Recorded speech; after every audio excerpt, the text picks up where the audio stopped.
with our new initiatives with enhanced literacy, we've been partnering with the different sports and music and different organizations that encompass some of the values that we have.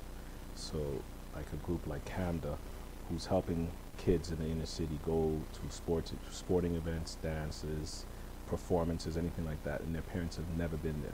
So that's going to provide resources so that those parents can go to those said situations like dance, sporting events, any type of thing that would cost money for those kids to go, and the parents can also accompany them on that. So just the fact of them looking in the stands and finally seeing their parent at one of their sporting events is a big thing to some of these kids. These kids are playing sports for 5, 6, 7, 8 years, and their parent has never seen them.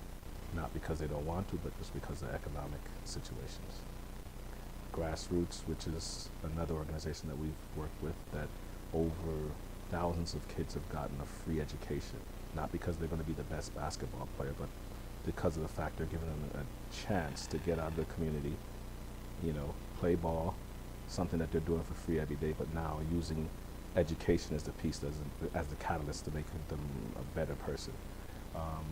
Noting over the years, Grassroots have had doctors, lawyers, principals, politicians, teachers, we can go on forever, on top of, 3 or 4 NBA players, and possibly this year another 6 or 7 in the organization going on to be in the NBA.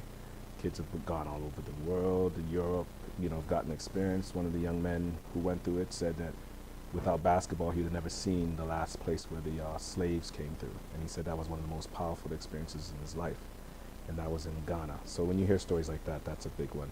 Phase 1, which is a new initiative that they started, and that's in Phase 1 basketball. And they are bringing kids from the inner city and a cultural exchange. So what happens is they go to school for 10 months and they, live with each other, kids from all over the world.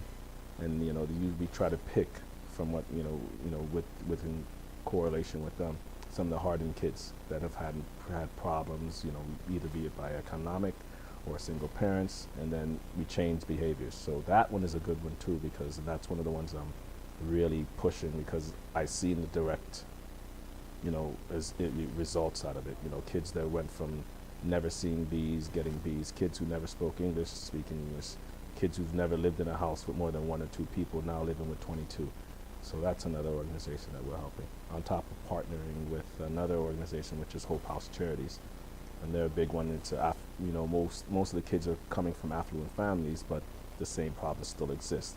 A lot of these kids are, running away because of, the structure that they have at home. They don't want to follow rules. They're, smoking drugs, hanging out with the wrong people, carrying weapons to school and those type of stuff.